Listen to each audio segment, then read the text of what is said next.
So hello guys, स्वागत है हमारे फिर से एक न्यू अपडेट में। तो आज की इस वीडियो में बिहार बोर्ड क्लास 12 का 100 क्वेश्चन ऑब्जेक्टिव कराई जाएगी यहाँ से। तो आप लोग यहाँ से VBI ऑब्जेक्टिव क्वेश्चन अर्धनारी ईश्वर से कराई जाएगी। तो आप यहाँ से जरूर देखें और याद करें और पूरा स्टेप बाय स्टेप देखेंगे तभी आप लोग याद कर पाएंगे और समझ पाएंगे। तो आइए चलते हैं, वीडियो को स्टार्ट करते हैं बिना देर की हुए। थोड़ी सी लंबी हो सकती है लेकिन वीडियो को शुरू से लेकर लास्ट तक देखिएगा तभी आप लोग को समझ में आएगा और इजीली याद कर पाएंगे। तो आइए चलते हैं और चैप्टर स्टार्ट करते हैं।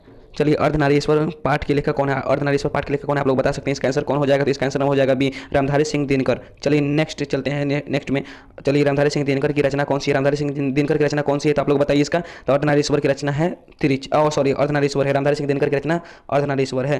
रामधारी सिंह दिनकर की। चलिए, दिनकर जी की जन्म बिहार के किस जिले में हुआ था? दिनकर जी का जन्म बिहार के किस जिले में हुआ था? तो बेगूसराय में हुआ था। दिनकर जी का जन्म बेगूसराय जिले में हुआ था। चलिए आइए नेक्स्ट की तरफ चलते हैं। इसका आंसर हो जाएगा बेगूसराय। चलिए, अर्धनारीश्वर में किस गुण का रचना समन्वय है? अर्धनारीश्वर किस गुण के समन्वय है तो आप लोग इसका आंसर बताइए। तो इसका आंसर हो जाएगा नारी और पुरुष दोनों का समन्वय है। चलिए आइए इसका नेक्स्ट की तरफ चलते हैं। दिनकर जी की पहली काव्य पुस्तक कौन सी है? दिनकर जी की पहली काव्य पुस्तक कौन सी है? आप लोग इसका आंसर बता सकते हैं। तो छात्र सहोदर इसका पहली पुस्तक है। चलिए आइए आगे की तरफ चलते हैं। दिनकर जी की पहली कविता कब प्रकाशित हुई थी? आप लोग इसका आंसर बताइए। तो आप लोग तो 1925 में प्रकाशित हुई थी दिनकर जी की पहली कविता। चलिए आइए नेक्स्ट की तरफ चलते हैं। दिनकर जी के अनुसार यदि पति विचार हो तो पत्नी क्या है? तो आप लोग बताइए इसका आंसर। तो पत्नी भावना होगी। चलिए आइए इसका 9 नंबर क्वेश्चन की तरफ चलते हैं। तो निम्नलिखित में बुद्ध और महावीर के नागरिकों को कौन सा अधिकार दिया था? बुद्ध और महावीर के नागरिकों को कौन सा अधिकार दिया था? प्रेमचंद्र ने दिए थे। चलिए आइए और अगला क्वेश्चन चलते हैं। अर्धनारीश्वर का किस विधा से संबंध है? अर्धनारीश्वर की किस विधा से संबंध है? और एकांकी से संबंध है। अर्धनारीश्वर की एकांकी से संबंध है। चलिए, किसने अपने जीवन के अंतिम दिनों में नारीत्व की साधना की थी? किसने अपने जीवन के अंतिम साधना में नारीत्व की साधना की थी? तो गांधी जी ने अंतिम जीवन में नारीत्व की साधना की थी। चलिए इसका आंसर हो जाएगा ए। चलिए नेक्स्ट, अर्धनारीश्वर शंकर और पार्वती किस रूप का है? तो काल्पित रूप है। इसका क्या हो जाएगा?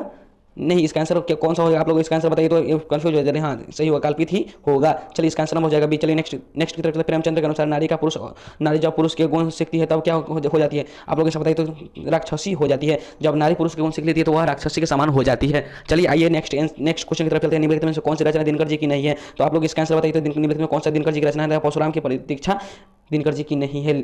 चलिए आइए नेक्स्ट की तरफ चलते हैं। दिनकर को किस कृति पर भारतीय ज्ञानपीठ पुरस्कार मिला था? दिनकर को किस कृति पर ज्ञानपीठ पुरस्कार मिला था? आप लोग इसका आंसर बताइए। तो उर्वशी पर ज्ञानपीठ पुरस्कार मिला था। इसका आंसर हो जाएगा बी। चलिए नेक्स्ट की तरफ चलते हैं। आइए, युद्ध और शांति की समस्या पर लिखी गई काव्य कृति कौन सी है? आप लोग इसका आंसर बताइए। तो क्या हो जाएगा? नील कुसुम हो जाएगा, कुरुक्षेत्र हो जाएगा, द्विगंध गीत हो जाएगी, रश्मिथि हो जाएगी, इसमें कौन हो जाएगी? तो आप लोग इसका आंसर बताइए। तो हो जाएगा इसका आंसर कुरुक्षेत्र हो जाएगी। चलिए नेक्स्ट की तरफ चलते हैं। तो आइए, अर्धनारीश्वर काल्पनिक रूप क्या है?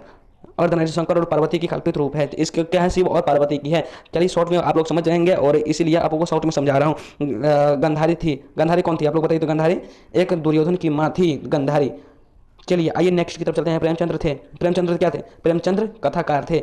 चलिए आइए नेक्स्ट की तरफ चलते हैं। तो आइए, और सॉरी, दिनकर जी का 22 नंबर चलते हैं। दिनकर जी का जन्म कब हुआ था? आप लोग इसका आंसर बताइए। बहुत इजी क्वेश्चन है और यह VVI क्वेश्चन है। ये VVI ऑब्जेक्टिव क्वेश्चन है, इसको देख लीजिएगा तभी आप लोग याद कर पाएगा। यह 1 नंबर का है। दिनकर जी का जन्म कब हुआ था? 23 सितंबर 1908 ईस्वी को हुआ था। इसका आंसर हो जाएगा चलिए ए।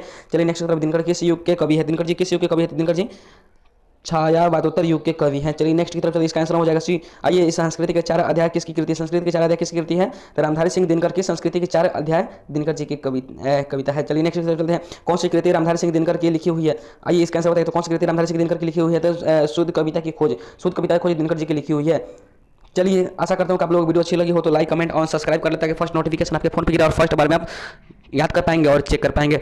और ऐसे ही न्यू लेटेस्ट अपडेट के लिए मेरे वीडियो को शुरू से लेकर लास्ट तक देखें और फिर मिलते हैं नेक्स्ट वीडियो में। तब तक के लिए बाय बाय, धन्यवाद, जय हिंद, जय भारत। अपने दोस्तों को भी शेयर कर दे वीडियो को। बाय।